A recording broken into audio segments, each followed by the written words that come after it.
Hello everyone, তোমরা সবাই কেমন আছো? আমিও ভালো আছি।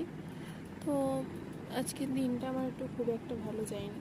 মনটাও খারাপ ছিল এবং শরীরটাও ভালো লাগছিল না। মনে হচ্ছিলো ঠান্ডা লেগেছে বা জ্বর আসবে। যাই হোক, অফিসে চলে গিয়েছি। গিয়ে আমি আমার বোতলে জল ভরে নিয়েছিলাম খাওয়ার জন্য। তো বাইরে বেরিয়ে দেখি ভাই গাড়ি ধুচ্ছে। তো ওর বাইরে দাঁড়িয়েছিলাম অনেকক্ষণ। তো একটা কাস্টমার এসেছিলেন, উনি গাড়ি নেওয়ার জন্য। তো ওনার সাথে কথা বলে নিলাম, উনি গাড়ি নিয়ে নিয়েছেন।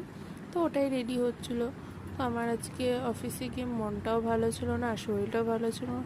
আমার সাথে একটা দাদা এসে খুব ইয়ার্কি মারছিল ফোনটা, এবং আমার ফোনকে নিয়ে আমাকে নিয়ে যে ইয়ার্কি মারতে মারতে আমার ফোনের যে ডিসপ্লেটা ছিল সেটা তুলে দিয়েছে।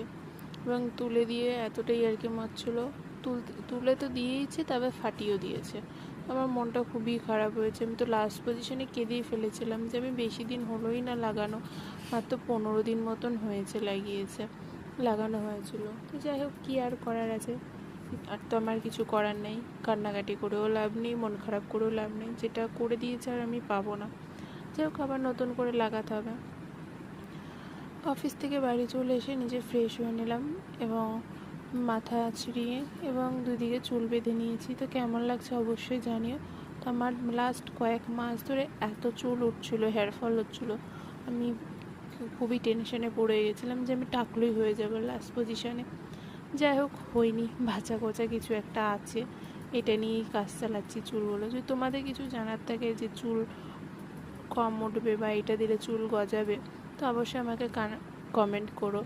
অবশ্যই জানিও যে চুল কী দিলে চুল ওঠা কমে যায়। তারপরে আমি স্কিনেও একটু অ্যালোভেরা জেল, ময়শ্চারাইজার, আমার ঠোঁটে ভেসলিন দিয়ে নিলাম। তো আমার স্কিন এত সেন্সিটিভ, যাই কিছু দিই তাতেই র্যাশ বেরিয়ে যায় বা ইচিং শুরু হয়ে যায়। আমি কিছু ইউজই করতে পারি না, আমার খুব সমস্যা হয়। তো তোমাদের যদি কিছু জানার থাকে বলো আমাকেও। যাই হোক, রাতে মায়ের সাথে গল্প করছিলাম, মা খাবার করছিলো। গল্প করতে করতে মা আমাকে রাতের ডিনারটাও দিয়ে দিল খাওয়ার জন্য। আমি সেটাই খেয়ে নিলাম। এবং দিদারও শরীরটা খুব একটা ভালো ছিল না। কাল রাত থেকে দিদার হট করে জ্বরে আসার পর দিদার তো খুব বাড়াবাড়ি হয়ে গেছিলো। বয়স হচ্ছে এবং নানা রকম দিদার সমস্যা আছে।